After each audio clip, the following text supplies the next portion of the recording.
So, great. We've got a working session with ORCA, which is the Off-Road Cycling Association of Alaska. Off-Road Cyclists of Alaska? Off-Road Cycling Association of Alaska? Close. Off-Road Alliance, Off-Road Cycling Alliance. Yeah, the Alaska goes first, though. Oh, great. Alaska Off-Road Alliance, I love it. That's what the government thinks we are. Great, and you're an official 501c3 organization as of March. Great. Alaska Trails has helped organizations over the years, kind of like incubate and fledge. We didn't really do that with you, but we have tried to be helpful where we can with nonprofits. You kind of came fully fledged. And yeah, I think it's pretty cool to see. We are kind of this general umbrella organization that does a lot of pedestrian trails for the most part and some multi-use trails, but it's very cool to see more and more. Obviously STA is the OG pioneer and NSAA is the ski version of that. But to see more folks kind of like taking responsibility for specific types of trails is great. So yeah, we've got Will here. Will was here earlier. Everyone knows Will Taygan, ED of Camber, Chugach mountain bike riders. But we also have René Dervaes. Did I say it? Dervaes. Great, Dervaes, who's the president of ORCA. Nice. As a newly formed 501c3, you're probably figuring out what it means to be the president. So Will, raised in Minnesota, lived in Chugach for 20 years. I'm saying this for folks online who maybe don't know. Thank you. Serves as the ED of Camber, and for the last 8 years has been working on the Mirror Lake single track trails, Ben's bike playground, and has written dozens of grants, bringing over $1 million into Chugach Eagle River trail development, spearheaded the coalition of Eagle River Chugach trail groups to advocate for local projects, and is looking forward to empowering mountain bikers with ORCA. René was born and raised in the greater Philadelphia area, moved to Alaska with the military in '94, and then over the next 17 years, 10 years in the state, yeah, retired in 2011 here, and then has a post-military career, which includes a love of bikes and the outdoors. You're a teacher at Chugach High since 2014, bless you. And also on the board for FinBud as well. I asked René, came in with like a bunch of materials for this working session, and I was like, are you like a professional meeting facilitator? He was like, well, I'm a teacher. And I was like, oh, so yeah, all day long, professionally facilitate meetings. So that's great. I'm gonna let you guys take it away. Again, we're a trail organization, not a tech organization. So when something invariably goes wrong, just flag me and we'll try to fix it. That's the camera and the speaker, so try to be near it. You're first, but First. I just wanted to throw out a little known fact that And hold this really close. Gabe Travis and I are childhood friends. We were up together and did not even know that we were both living in Alaska. And I'm pretty sure I must have driven through, I don't know, past your house maybe 100 times, not knowing you were there. So yeah, very cool that we're in the room together. So I'll give you a hug when this is over. So you guys might not know René as well because he lives in Palmer, and I mean, I was just saying he lives in the Buttes. Might have heard our Outdoor Explorer episode. We were on Outdoor Explorer a couple of years ago. It was great. So René is really the driving force behind the government peak trails. I would say, no, I would say I'm not the driving force, but like I was fortunate enough to jump onto right around the time that all that was happening. Hey, René, we have people online, so you have to speak. I have to use the microphone. I'm not used to using it. Okay. No, kind of a buddy of mine, some of you might know Mike Dans from the Valley. So I met Mike kind of right after moving back and finding somebody to ride with, and then he coerced me into being on the Valley Mountain Bikers and Hikers board. And yeah, so volunteered with FinBud. I was like 2016.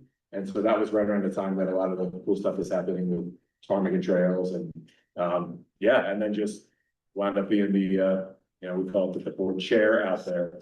And yeah, just did my part to kind of help see that stuff come to fruition out there. Yeah. So you guys see me a lot, and one of the reasons you see me a lot is because I actually am a paid staff person for Chugach mountain bike riders. So I'm half time with them, but I have the time to come to these daytime meetings. And a lot of our volunteers who are here maybe don't see as much because they have daytime jobs. So we do a lot of volunteer work on evenings and weekends. And I'm happy to see the volunteers that showed up today. So, oh man, there we go. Is this mine one? I don't know. But where we are, the nonprofit, ORCA, we formed a nonprofit. We have a legal structure. So we have a mission and vision that was established with the community, and we've been working on this for 3 years. So we're not going to spend a whole lot of time going into the background, but we do have the bylaws here. The mission and vision was a 6-month process with the recreational RTCA, whatever that means, the National Park Service.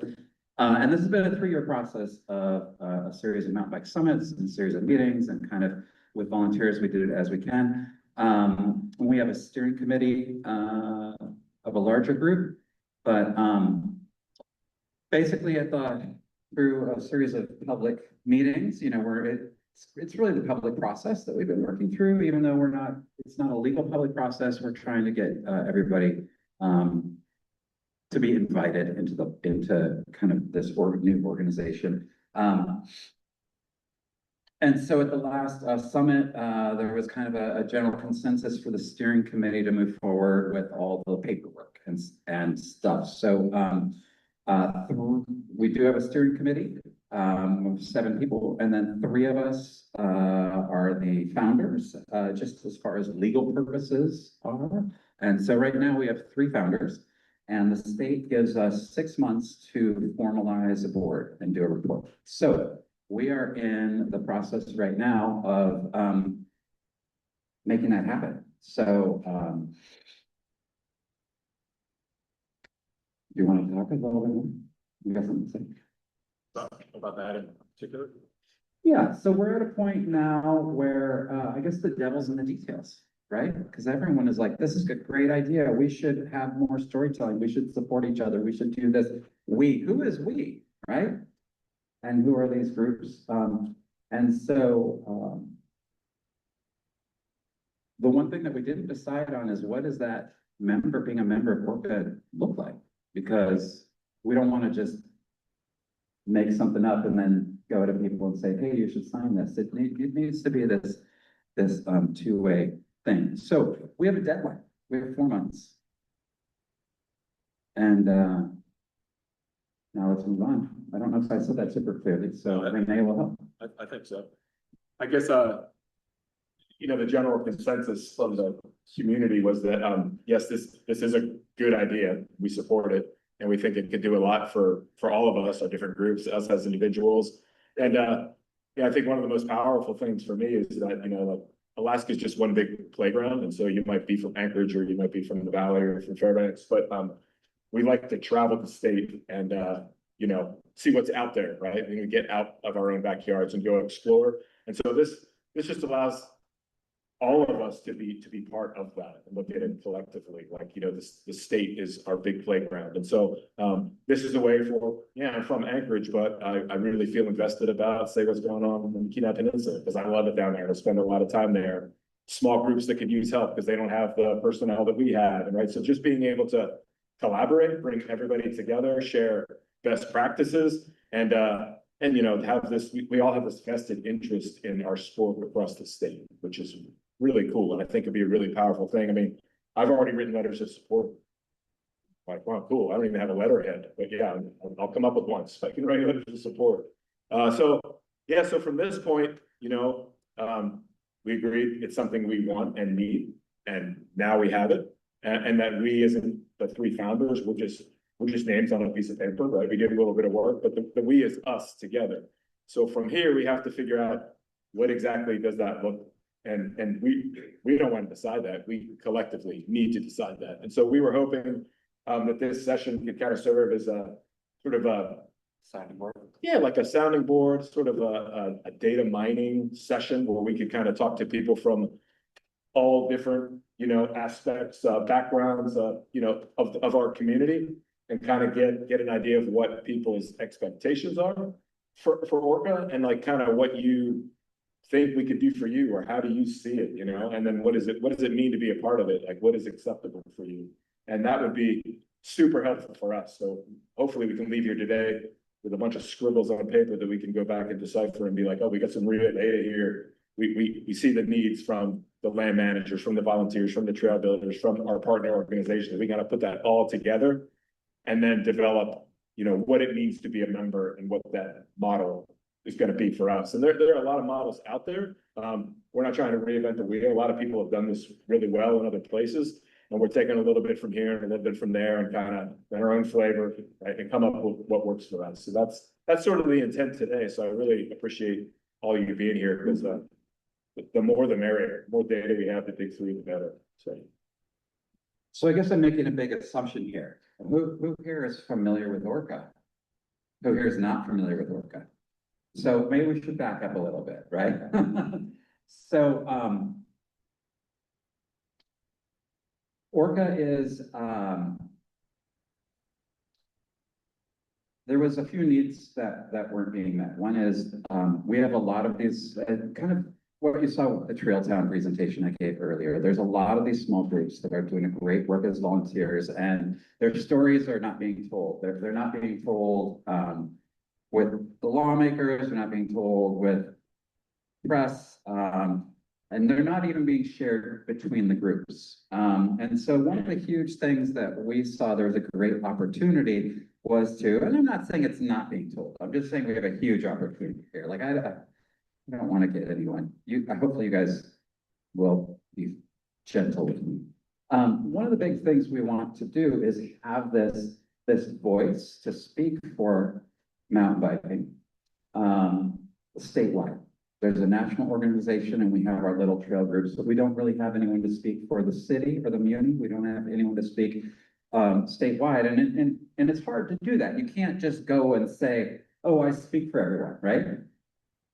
I can't just go and be like, hey, I'm Will, this is what mountain bikers in Alaska, they think this, we want this, let's go to the organization. So that doesn't happen. So we have to have credibility. So the proposal was for all of the groups to kind of work together and have a vision for what we want Alaska to be like. And so we worked through that mission and vision. The mission, just so you know, the Alaska Off-Road Cycling Alliance unites and empowers our off-road cycling communities through communication, collaboration, education, and advocacy. So this is a group really to just tie them all together. Now, there was some concerns early on. Are you going to be like one group and you're going to tell us what to do? And the answer was that was not very popular. Nope, not to do that. The other option was, let's just be kind of a loose, let's just talk to each other. We'll just have meetings and stuff. But, you know, unless there's one person who is paid to organize that, it doesn't happen. So we did start off, Canberra had a grant from the BLM to start the stakeholders. It was enough to pay me 5 hours a week. And so last year that happened. Under the current administration, that funding was cut. So right now there's no paid staff. And so that really pushed us very quickly to be like, all right, that plan is not working either, right? Having one group, everyone's a part of one group, that's not going to work. Having a loose coalition, that's not going to work. So we're following the California model, which is we have its own nonprofit. And then these groups can join as members. And if you join as a member, you can be on the board to make the decisions. So it's this kind of free association, but there is an organized group behind it. And so what we're trying to find out is how you guys would be related to a statewide mountain bike nonprofit that represents all the groups at once. So who here is a land manager? All right, land manager. Who here is let's say a professional trail builder? Who here is, let's say a volunteer or a volunteer trail builder? And then who here is not really a mountain biker, but maybe a part of a partner organization?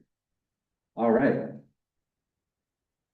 Well, I think we're going to just go into this and do it.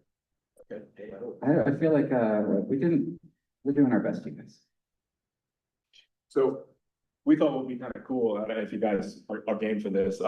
We wanted to, like I said, gather some data. So we thought if we could kind of break you guys into groups of sort of like aligned individuals, right? So for like, we're trail builders, then it will kind of put you guys in one part of the room. And if you're volunteers, you're in the other part. If you're a land manager, you're in the other part, and then partner organizations. And then what we would do is we have these 3 questions we want to ask you. And then we were hoping you could, together at the table, you know, you can give us as many answers to those 3 questions as you want, or it could be one from your group. But I think that if each of you in that group could kind of give us what you're thinking, that would give us a bunch of data. We could kind of go back and be like, oh, wow, you know, from the trail builders, there's this one constant that we see. Oh, from the volunteers, it's this, or, oh, here's this outlier, but that's pretty cool, right? It would be really, really helpful for us as we move forward to mine as much from your brains as we can, you know, when we have you in the room here today. Yeah. So before we go there, just any questions on kind of what this whole thing is about? Does that make sense to you guys? This is great. This is great. Does anyone have any concerns? Or is anyone excited? Making you work. Oh, you're excited? Will? Yeah. ORCA, like, making up ORCA, is it individual groups, or if I am a resident of, you know, community that I live in sewer, there's no sewer, but let's say I live in sewer, and there's no mountain bike there. Can I join ORCA as, because I'm third mountain biker, or just, you know, so it goes back, this number, cameras, number. Thank you for bringing that up, because that's what one of our discussion items is how do we deal, and I think you're getting to a good point. Thank you, Will. Is one of the purposes of ORCA is to provide that statewide representation for communities that don't have an existing nonprofit. So if there are some individuals who want to tie in, they would be able to use ORCA as that framework. Now, it is a little tricky because we have some large groups like single track advocates, and then we have some small groups with two people. And so some of that is negotiating how it's going to be set up. And so the way that California does it, and we're a little bit of a hybrid, is California has member organizations, and they form an advisory council. They've got 30 of them. And then that advisory council then nominates the board members. So if you live in Cooper Landing, let's say, and there's 2 of you that are super active, you don't necessarily want to spend all your time in a board meeting that's statewide. You just want to be able to communicate and have a say. Maybe you want to be a member, maybe you want your name on it, maybe you want the support, but you don't necessarily want to be on the board. So there will be an advisory council. And then out of that advisory council, there will be kind of the what we have now is the steering committee or the fiduciary board, and the board will be on there. On the other hand, if you're a large organization and you're putting a lot of time and money into this, you definitely want to have a say on that board. So we try to find this hybrid model that allows these groups to be a member organization and beyond, and have a different level of commitment. And then the other side of that is if you are an individual, there are spaces on the board for either advisory role or in the board. There are also spaces for individuals that we may need.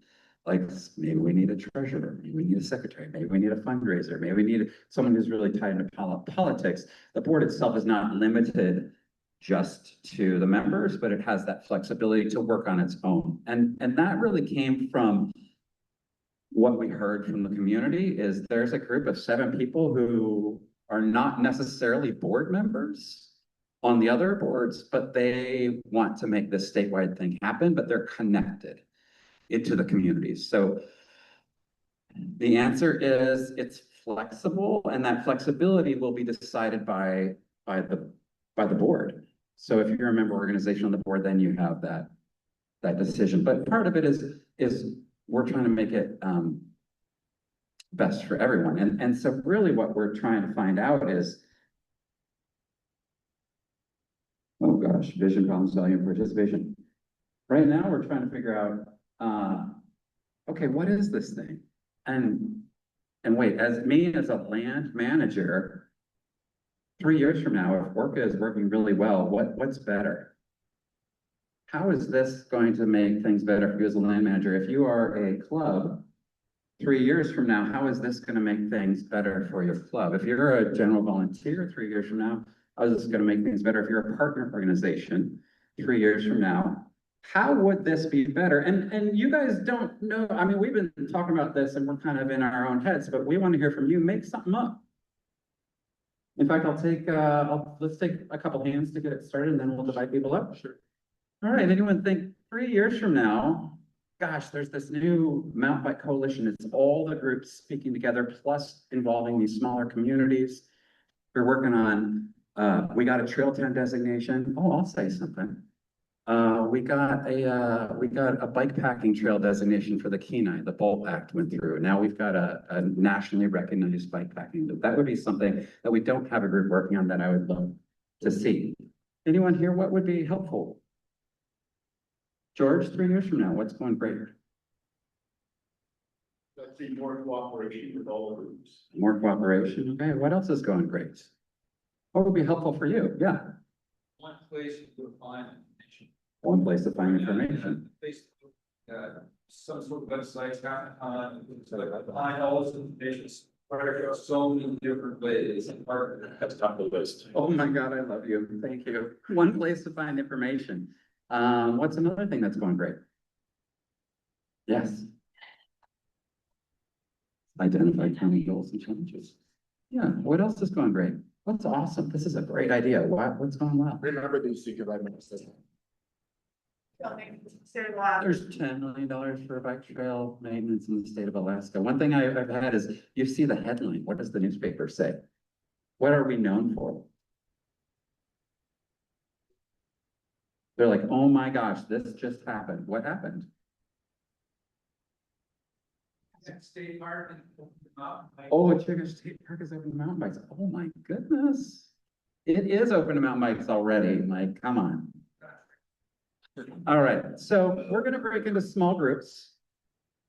And you guys are going to talk in your groups, and then you're gonna have to pick one person to present the top three. Sure. The top three things from your group that you came up with on how this coalition would make your job better, what you're doing better. So, land managers, where are you? Land managers are gonna be up here. Trail builders. Trail builders are gonna be back there. Volunteers.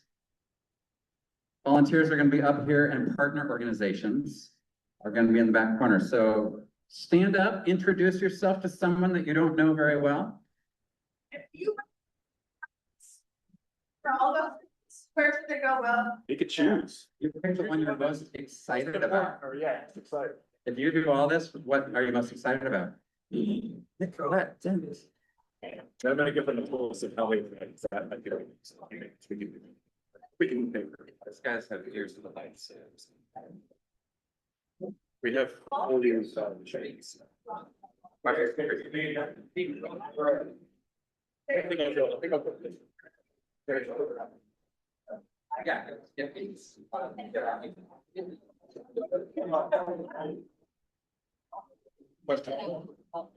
Question mark. Yeah. And they get how many? 4 minutes? Sure. Make it super easy. Yeah. Okay, introduce yourselves to the person to your left and the person to your right. I was like, everywhere. Yeah. Awesome. Introduce yourself to the person to your left, to your right. Ask them what their favorite fruit is.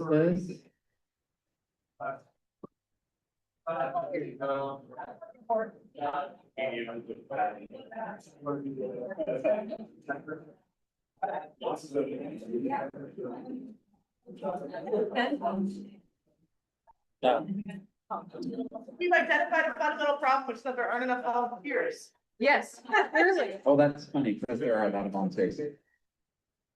All right, pick one person to be your scribe. Renee has a favorite. All right, brainstorm. You guys have 3 minutes to brainstorm. 3 minutes, go, write it down.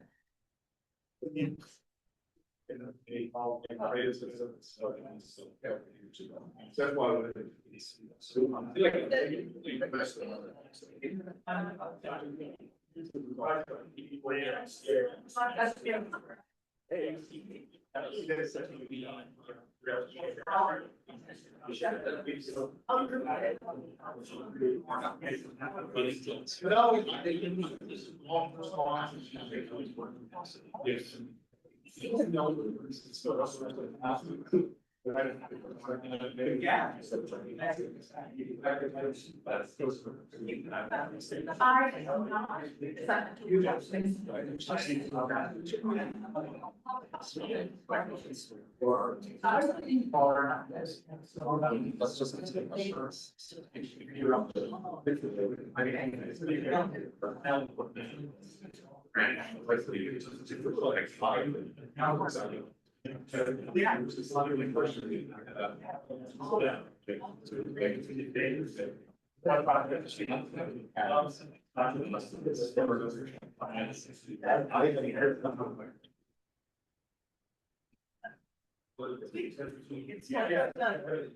It's working well.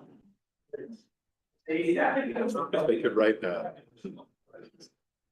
Are we gonna go into this?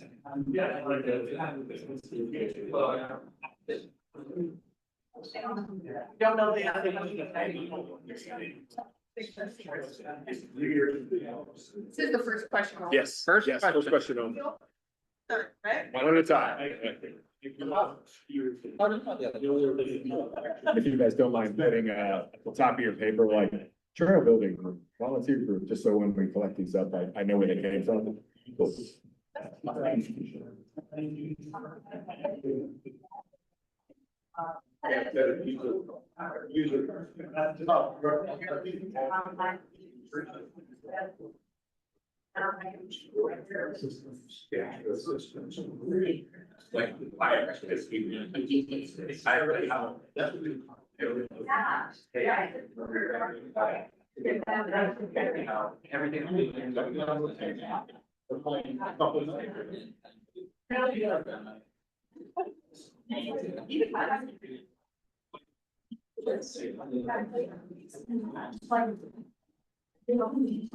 For us, what's the best? Our.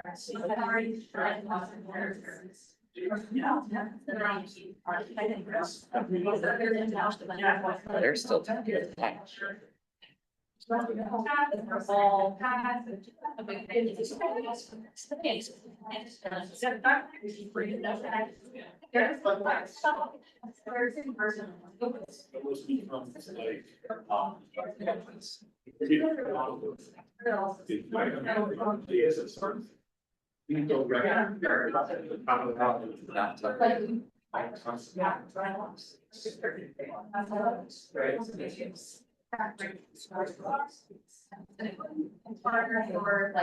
Okay, we've got 2 minutes on this question, so if you haven't spoken yet, then you guys will have to pick your top 3 to present.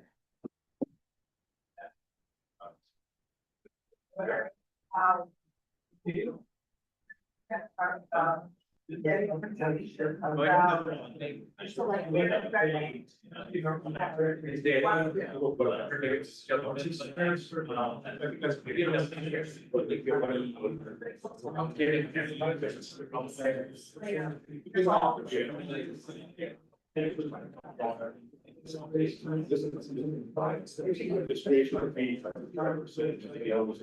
got 5 minutes top now.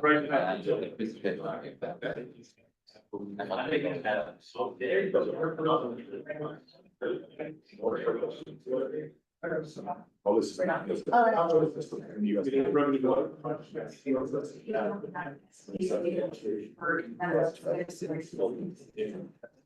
think, yeah. So I think 3 years from now, have a statewide application. Yeah, yes, I should. All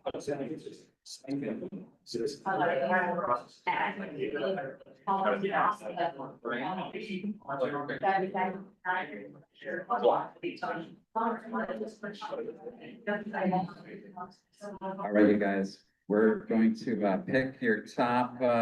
pick your top one, two, three. Starting out here. We will have more questions. You will get to keep, you will continue talking. Don't worry. Starting. Yeah, we're gonna start with these guys. Yeah.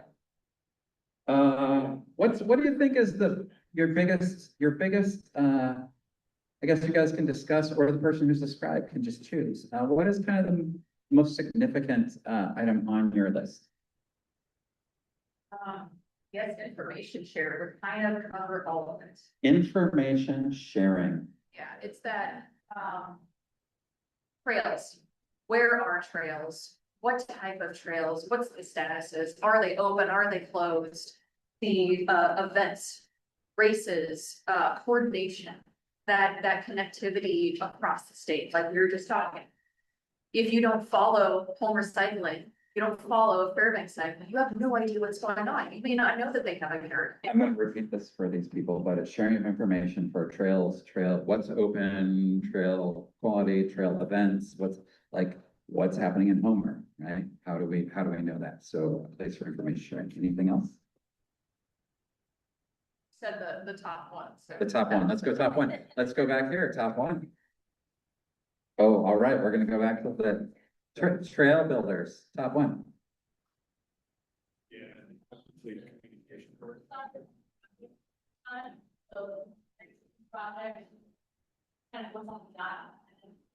Oh, long, what did you call it?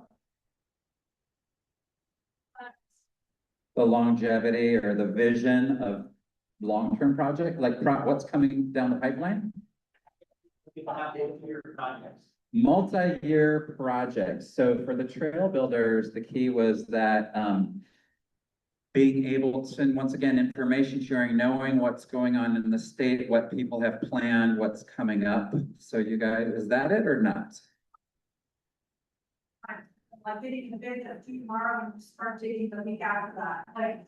Oh, longer, you want people to plan ahead. You would like to teach them to plan ahead and let them know what's expected. And the reverse of that is always helpful for me, who's booked already. You know, so once again, I see a little communication. I also see a little education, for the trail builders to connect with the Mountain Bike community. Is that good? Okay, let's go up here. What do you guys have? That's you, Bud. Hard to choose one, but, something that came on was some land manager agencies don't have a clear way to have a public forum or public discussion and to get that letter of support with explore the project proposal in that early planning stage. So something that could be better or, assisted by this group is able to get that letter of support, able to have that conversation. Oh, I love that. So to have a single point of contact for letters of support for the larger mountain bike community. Did I get that right? I'll just add it to go both ways, so like. A voice support when we're doing something that the community likes, but also.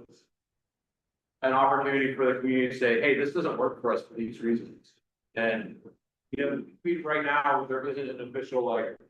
Who speaks for the mountain bikers on the Kenai, you know, there's, all the groups are based in the city.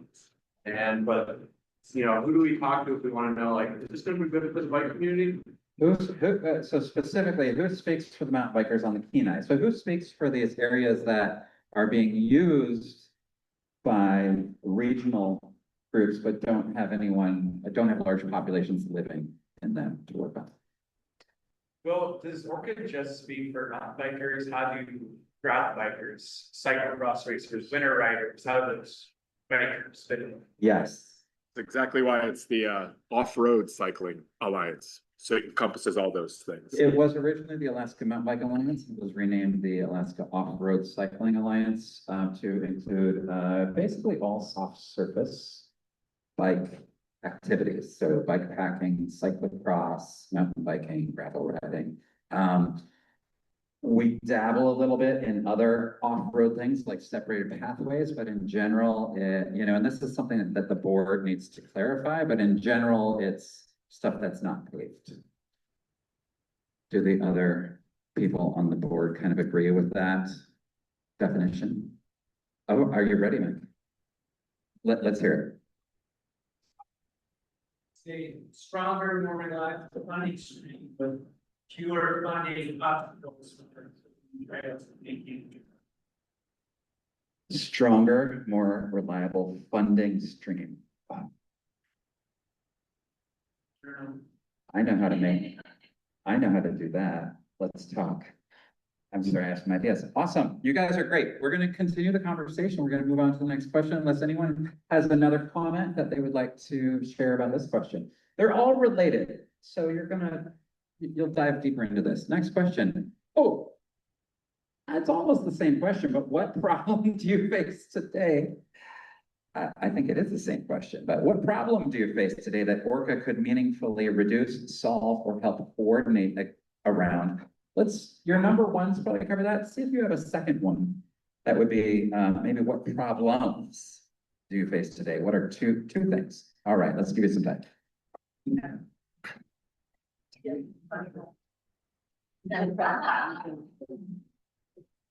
Yeah, and the first one was like 3 years from now, what's going well? This is like currently, right now, what's at the top of your list? That burning thing, right? For the people online, when I said was. Yeah, today, that burning thing, that thing at the top of your list that you would love if somebody could come help you with. We would like to be at somebody's place. We'd like somebody to do that. We can throw that. And whether.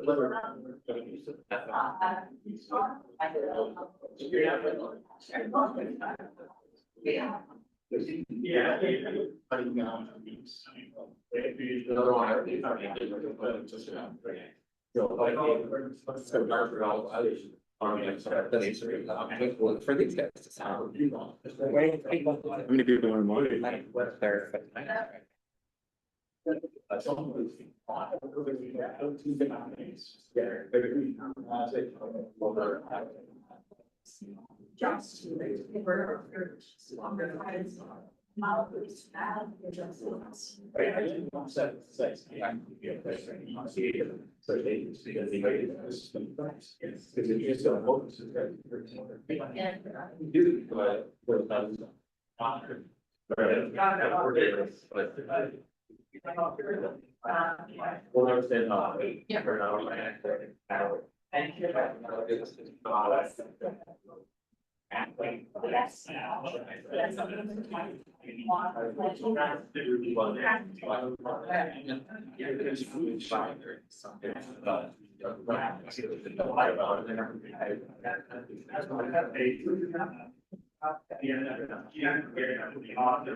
Sure, yeah.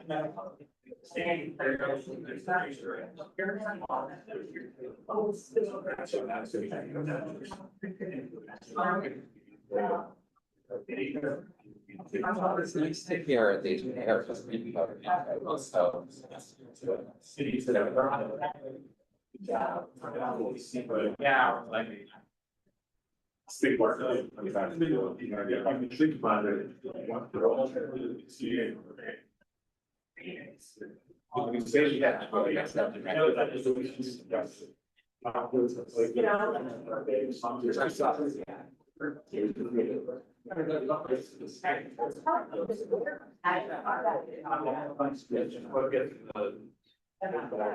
we're gonna have to make sure. Yeah, I just gotta do it to that purpose there. That's true. That makes sense. No. As an example. Such as regulations. What is our nation needs to be convinced. Oh, yes.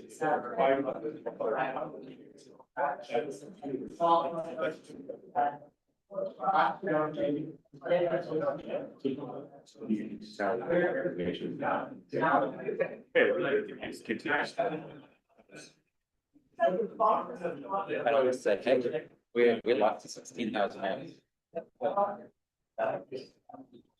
This first year. This first year, we don't. We don't have. So. There will be a finish. There will be a finish. You're making known. What do you think? I think that might.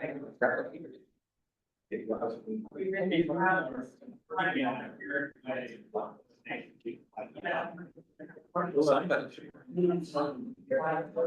I love somebody. I'm gonna name my kid somebody.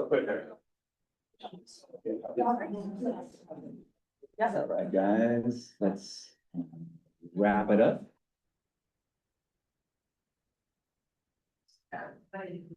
You guys are ready. We got so many ideas about. Do you want to share more than one? We go to the same You one. can share two. Yeah. let's Give go. me a different one for the small one. Sure, let's start with these. Gabe looks enthusiastic. Who's speaking for your group? Is it you? Well, I'm not. Well, we are thinking that if we're good with it. Okay, George. All right, Gabe speaking. Yes, Gabe. One of the problems that professional trail builders face currently is we have to compete against companies that aren't trail builders for jobs sometimes who are unqualified. Do the work and wouldn't do the product that our clients looking for, but there is always a mechanism in the contracting world to make that certain. So if ORCA had that way of using a list of qualified trail builders, qualified companies or group companies. Sometimes like Professional Trail Builders Association membership has been used that way. It can be written into a contract, say if I'm a member. Yes, the professional organizations, you could qualify. ORCA had a mechanism statewide to say, this is our list of qualified trail builders. And so requests for proposals or requests for quotes get distributed to those companies. And then anybody who wants to be on that list would have to contact ORCA to say, how do we get people to show a resume or show, set of skills or qualities. So if I hear you right, it's kind of like vetting process. So officially vetted by ORCA, like, and if they see ORCA stamped, then they know they can trust that organization. Perfect. I would say one thing that could be implemented right away is just a reference program. So it's not necessarily like we don't certify you, but we could list the contacts of projects that you've done before so that when a bid goes out, those the new trail organizations who've never done this before would have a list of known builders. Did you have a second one? I love it. I was. Oh, I'll even have some asks for you too. We can collaborate. Would you guys like to go next? Got partners. Partners. The first was attracting more volunteers to volunteer up. Well, more volunteers. Second one, this one process of building. connected to our initial, issue with funding streams, so the problem, being funding and fundraising. And we pretty quickly moved into problem solving mode. And, talk about, getting more donors, more sponsors, and then of course, the third bucket of grant funding, which tends to be a little bit more. So let me just say this for everyone. The second one was fundraising, and you were talking about donors, sponsors, grants. Then, how do you fairly distribute those funds? Oh. Mhm. So, How do you distribute those fairly? That is great. then there's, sort of a maybe a grant writing assistance role, then the issue was, well, because providing grant writing assistance, there is a finite amount of money. Yes, that grant writing assistance, that. So then, kind of came up with maybe ORCA serves, they're gonna get around some of these hurdles that ORCA serve and the clearing comes for grant funding. Similar to what, to the Parks Foundation does. Oh, so we're getting into the weeds a little bit about how is ORCA fair to everyone? Thank you, because that is a big question that we will be addressing and we'll be working through in fundraising or providing fundraising assistance or grant writing assistance. And there's more than one way to solve that. So thanks for bringing it up. Anything else you guys have to add? All right, let's move over to our 3 volunteers. So our biggest problem as volunteers is not knowing when the volunteer events are. We don't get the notice. They're not publicized, they're last minute publicized. So it goes back to what our trail builders were saying with that long range planning. Our organization groups have to plan ahead and market and prepare so that the volunteers know that the events are coming up. And some of that goes back to how many of the organizations don't know how to organize, how to train, how to lead volunteer trail crews or trail building or whatever volunteer events. So ORCA could help fill the gap for training. How do you organize a volunteer event? How do you manage it for waivers, for timing, for crew distribution? How do you train the volunteers and the leaders? So let me bring this to the folks online. You were saying, so a big problem is connecting volunteers. But actually the side, instead of recruiting more volunteers, which is what the partner said, is actually communicating and training the volunteers so that they can better connect. So I love how those two are both needs that you guys have that we're just missing that connection. That good? Yep. All right, my managers. Okay. Problem.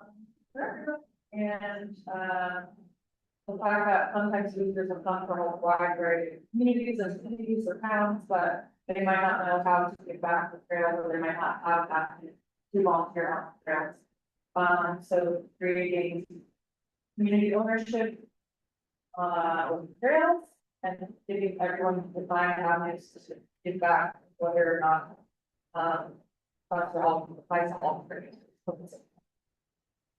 Okay, so once again, this ties into what I think you guys were saying when volunteers, you're talking about trail maintenance for volunteering more than fundraising volunteering, although maybe that's a part of it as well. And the land managers here are talking specifically about trail, the feeling, a sense of ownership that folks will care for their trails and opportunities to identify better systems to identify maintenance and identify volunteers who can help with that maintenance. Do you want to say that more clearly? Anything else?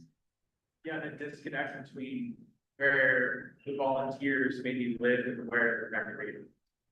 Oh, so folks that, okay, disconnect, give me an example of what you mean by disconnect of where people live versus where they recreate. So Bill was bringing up the point that a lot of people from Anchorage like to go recreate on the Kenai, but you know, when they go out there, they're recreating, maybe not volunteering. Maybe having a way to get those volunteers. So the concrete example, Kenai, with very low population, very few people, but, basically, the users are coming from the population centers, from Anchorage and the Matsu, and going down there, and how do we, encourage, enable, you know, or what's the nice word, how do you nicely say that? It's okay, I'll say it in a nicer word one of these days. How do we get those folks to, feel empowered to bring a handsaw with them and make responsible pruning choices? Volunteer and mobilize in an organized fashion that's approved. That's what I meant to say. Okay, I like it. moving on to number 3, you guys, this is gonna be a little bit different. Okay. What would your organization need to hear or see to believe that ORCA is worth joining or investing time in? So you're here at this conference, and let me just give you our real world example. We had a grant for $16,000 that paid for organizing. And that was cut, and now we don't have any funding. And so, we're gonna have to come up with that money, and it's not gonna be grants, and it's not gonna be fundraisers, it's gonna be from the member organizations, because how are we gonna start it if we don't have a group? So what does your organization need to hear or see to believe that this is worth being a part of or investing in with time and money? Yes, Carl. You have a buy-in already, how much is this? You know, that amount?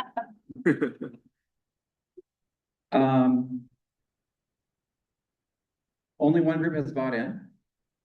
And that is because I'm the executive director of that. And Camber donated $2,000. So, not insignificant for a small nonprofit, but also hopefully, you know, the idea is statewide, we need to come up with $15,000. And we need to decide, it is the members, this is this process right now.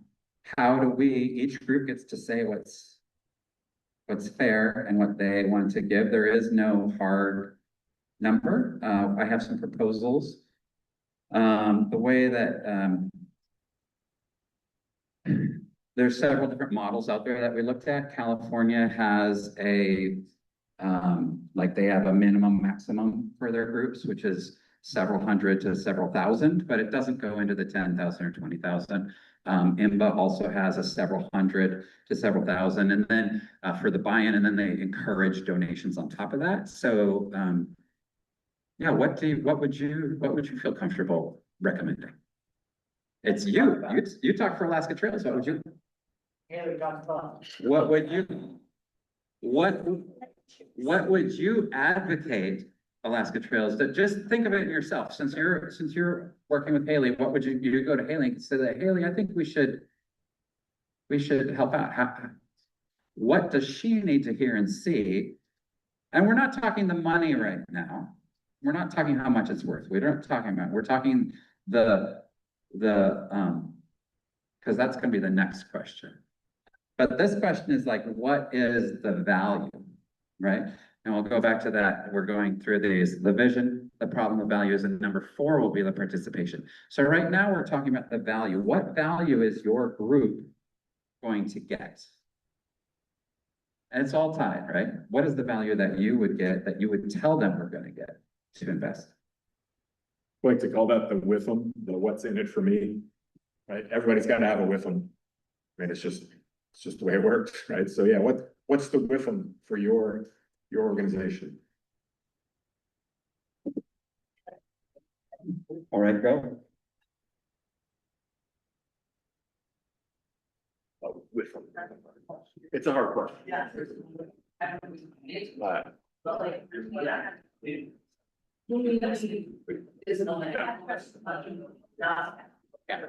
$10 million. What? One. That's it. Okay.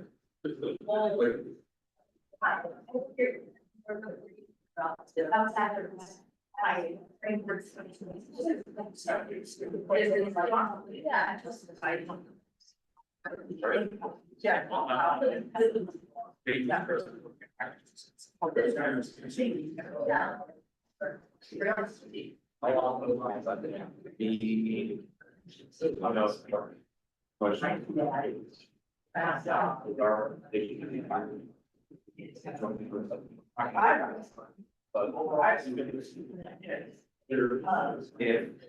They don't agree, but they.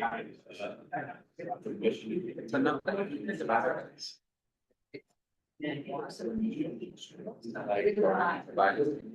If I, hey, now, done. Well, let it be shot.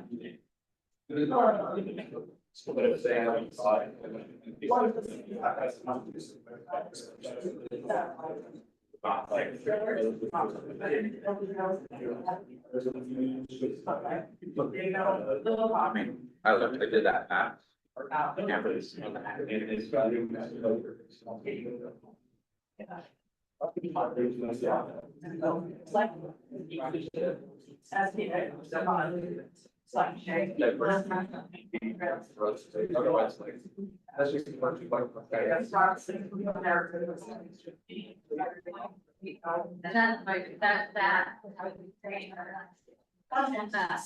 Yeah, but we're kind of just like.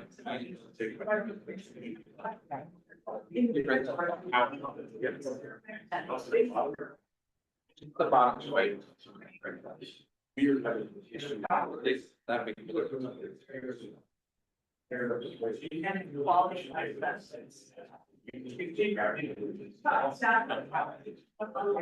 Yes.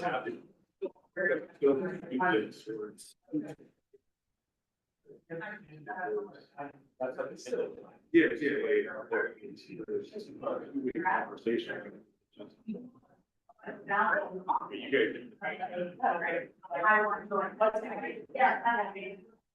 René, we need to talk. Hey, Ross. I see you and you never been. There's John. It's not. Of the house. Still have Betty outside. She saw it for René. So we're neighbors. Another Utah. Yeah. Well, I like to call it the hills. What hills district? Sure. So you start having flags. Calmer hills. Well, I mean, they're not building. It's behind your house. You did it clean. You already been there. For the big good numbers. Yeah. The right. Stop. Does it you go up and turn around. That's good. Just to get well used to that. So that's the point. I think it's like. So Smith Road used to say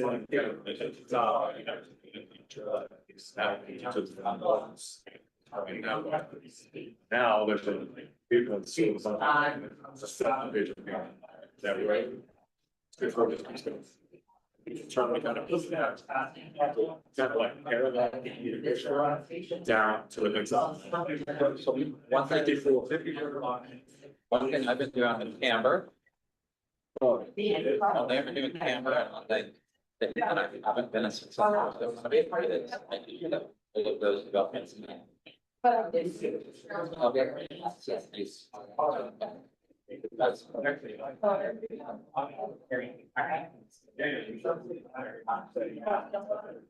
So There's a couple of other ones that I found.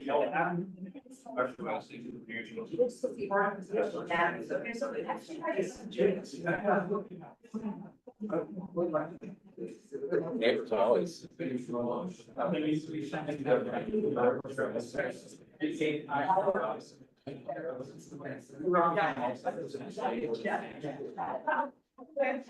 But that's the reason I have to.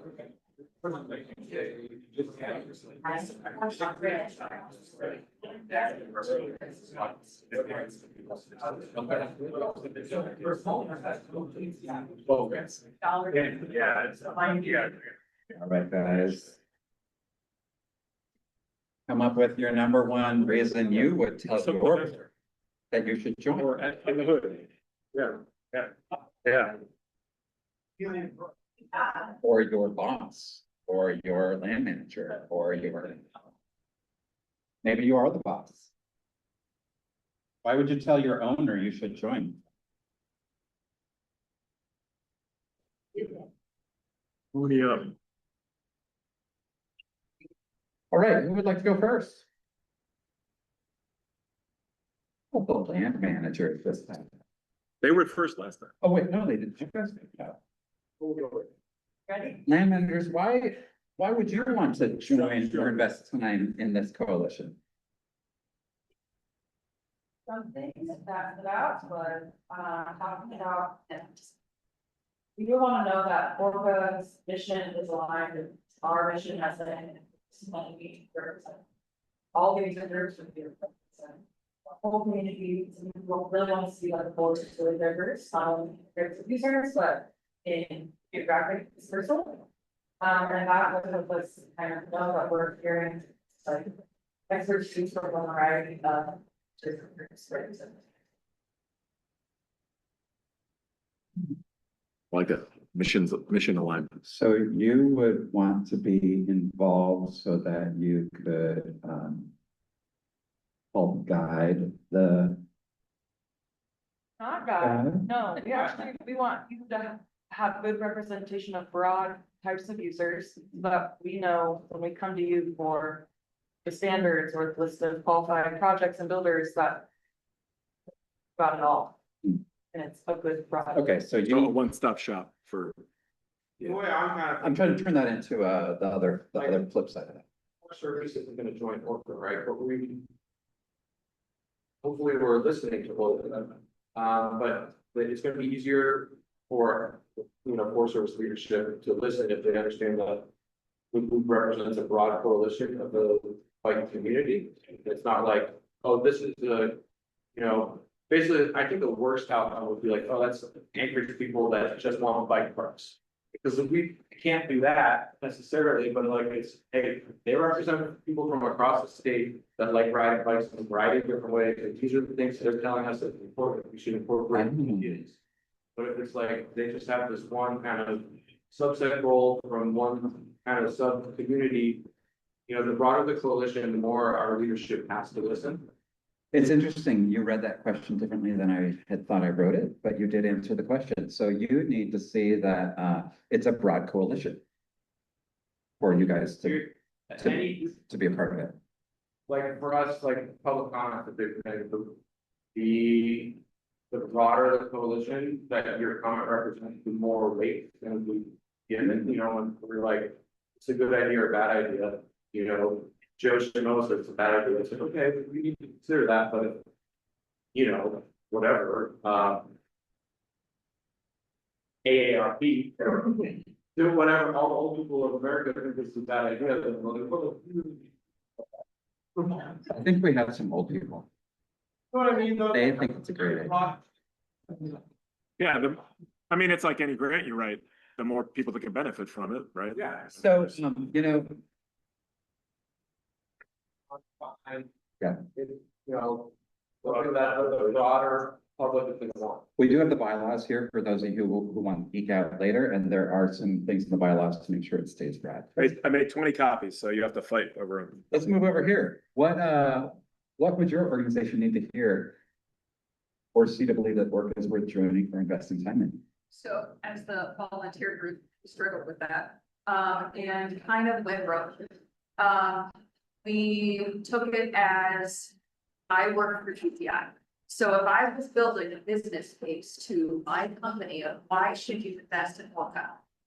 We came up with, it's an investment in a statewide organization. GCI specifically is very Alaskan based, Alaskan focused, very community minded.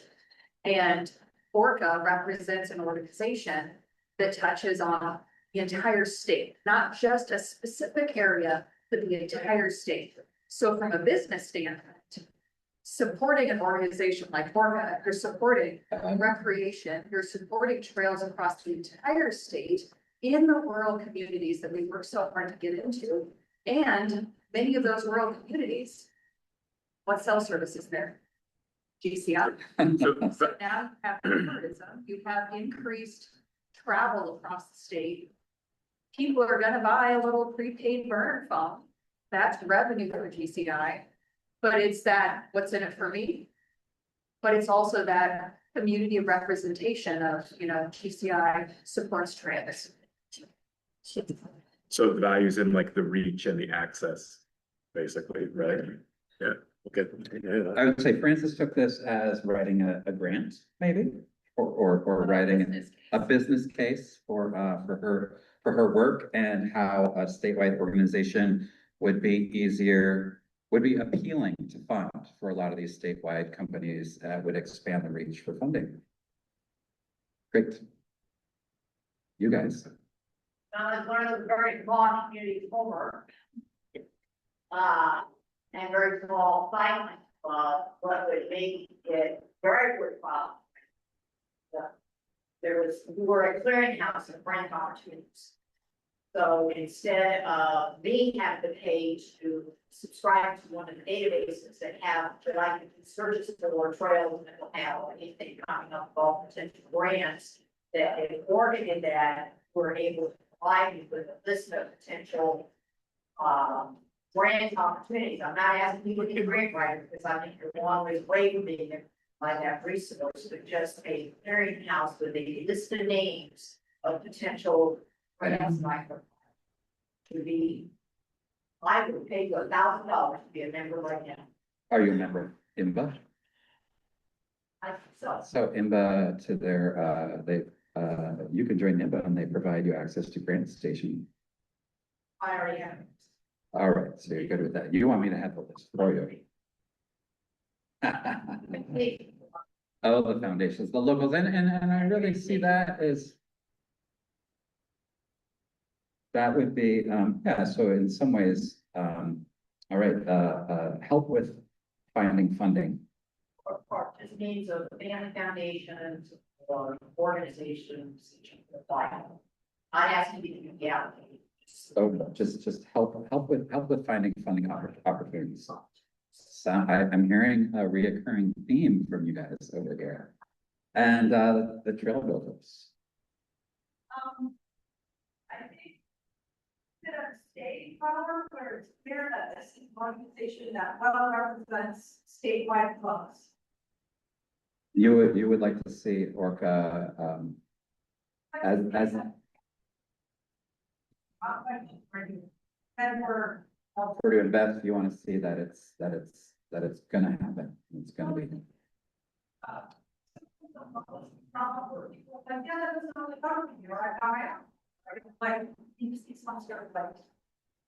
Convergence around this. You see convergence and commitments and it actually happening. Is that it? So enthusiasm and I would say Renee, do you want to? No, I just.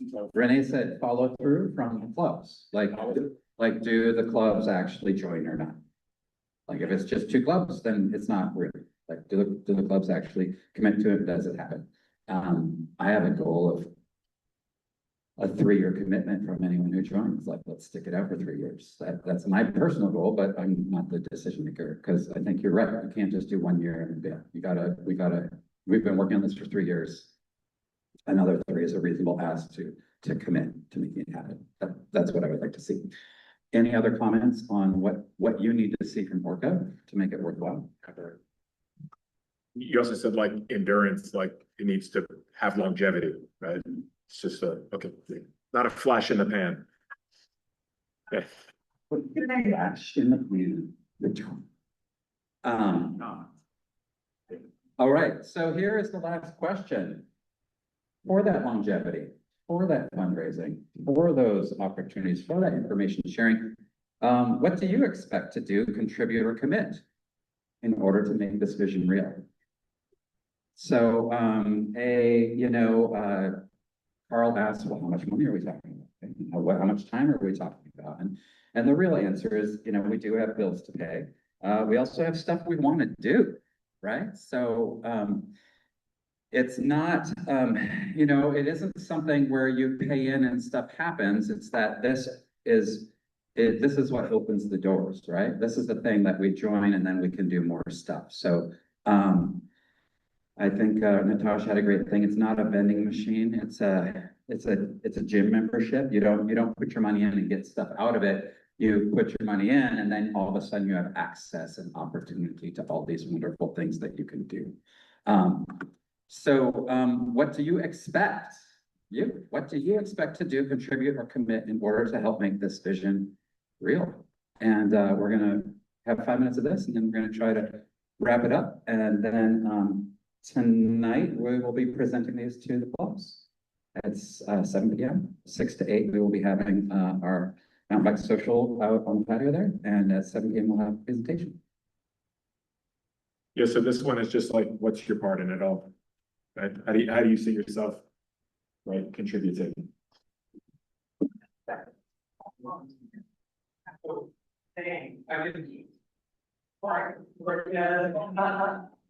This is special students. Yeah.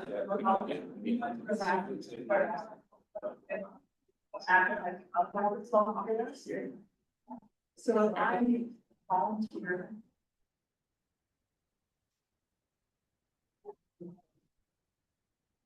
And I Like radio. sayings. Just shit on like. Which is nothing now. We're not.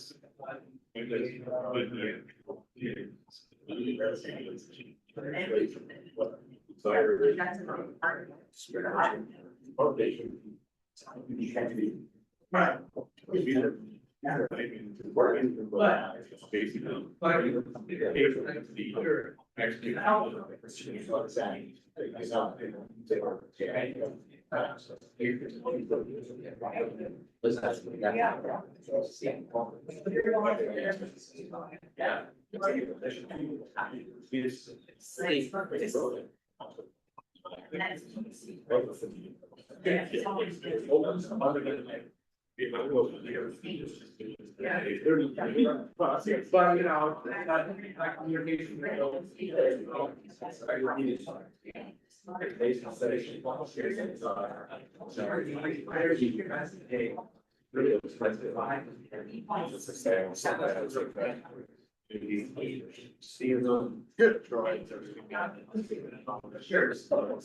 Yeah, I mean, let's say, right now, yeah. You're gonna.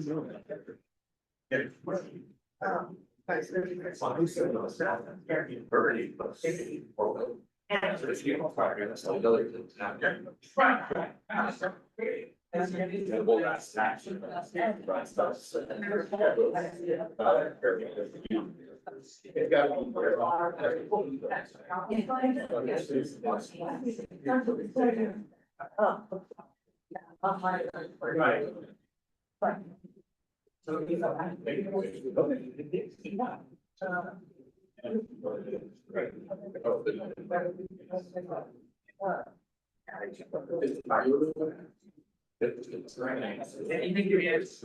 Yeah. But, it's more to like, oh, yeah.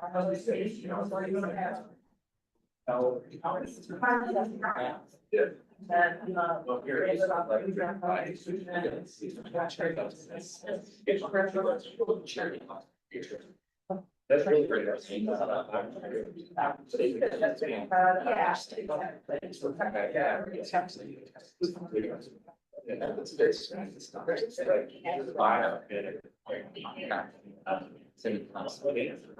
Oh, yeah.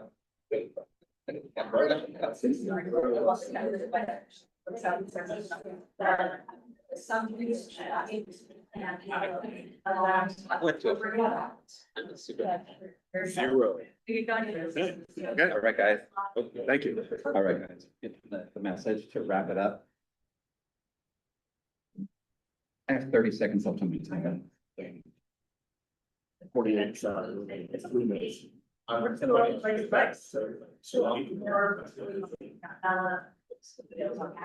Yeah.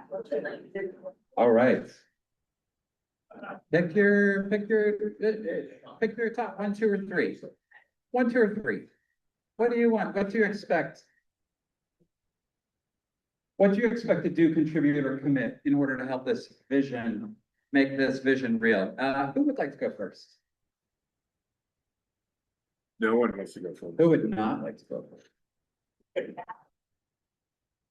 Oh, yeah, you're not even over there. Let's start with the land managers. I just love you guys. Keep going. The last ones, we should be picking them. We are here to listen to you all, and we have land you can build on, and we can help you shape visions and expectations into action as long as our missions are aligned. Oh, you guys have land for us to build on, and you would like to help us, and you work together to make it awesome? Yeah. Oh, that's the best thing I've heard all day. Thanks, land managers. Anything else you'd like to comment on? You need to collaborate. The land managers need to talk with each other more. Let's move on to the moneymakers back here. So the big bucks.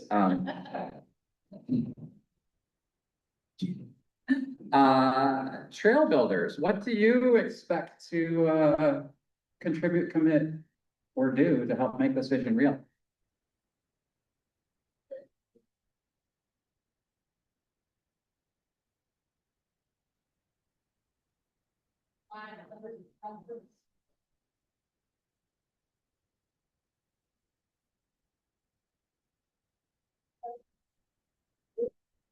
What was the last one? Bring food? That's good. That's good. You're gonna help train. Train. You're going to bring food. And you would provide letters of support for our projects. Well, thank you, guys. Let's go back to the big hitters, the partners back here. Okay. So, not making any commitments, but we would be willing to have personality advisory board and financially commit. We talked about here contrast oversight club with Chugach advocates, a small club versus a larger club, and how Chugach advocates by pay power. But we'd be trying to have a voice in organization and also financially. So STA and Homer Second Club are both represented there, and they had a great discussion, which is a talk that really needs to happen, which is how would a large organization and a small organization both join the same coalition and have commitments that that's acceptable to everyone, right? And how STA probably would be interested in having an advisory board seat and contributing financially, and Homer would we'd have less of an expectation of a small group on their capacity, but would love to have them be part of it. Does that sound about right? Anything else? All right. You guys are great. Well, we can continue later. All right, volunteers? I think that's a perfect wrap up to bring it to us. Okay. So our thought was, we want our groups to be accountable. We want them to not only invest, but truly show up and participate. Be at the table, contribute. The output, which is ORCA, is only as good as the input. If ORCA is providing training, they're providing grants, whatever the resources are, we want to see our groups using it. We want us, the volunteers, to see that our groups are writing the grants and they're getting the funding. Can you just come up here and say this for the people online? Because I don't think I can say that quite as well as you can. Here's Francis. There's the people online. Hi, people online. Speak real close. Speak really close. Yeah. Got it. So as the volunteers, we want to see our groups be held accountable. We want our clubs, the clubs we pay dues to, we want to see them show up and be fully participatory, not just we have a seat at the table and we're given our money, but we want to see you guys actually ask the questions, get the resources, and then use it. The output of ORCA is only as good as the input. If you as clubs are not sharing the information to ORCA for events for the needs of the club, and you're not then taking whatever is provided, the grant assistance, the training, whatever comes out of this, and then sharing it to your clubs, why are you participating? This is a much larger conversation, and we need that engagement as volunteers to know that our club is, yes, they're investing, they've put forth the money, that's fantastic. But how is it being used? Because that's our membership dues that are not going to go to trails. It's going to this larger organization that's supposed to help us build more trails, get access to the land that we want to recreate on. So how are you guys doing that, and how are we going to see it? Thanks, everyone. Tonight, the Alaska Mountain Bike Social, Hilltop Patio, 6 to 8 p.m. Club presentations at 7 p.m. It is a meet and greet for us everyone to talk about what they're working on, and also to kind of talk about this new coalition we are formalizing. Please bring your organization into the process. Help us shape this membership agreement that was beginning. That's exactly what we got to talk about. What are the expectations of large groups versus small groups that everyone is acceptable to everyone? We have 4 months to submit. So conversation has to start now. I spelled Renee's name wrong, but that's me, and that's René.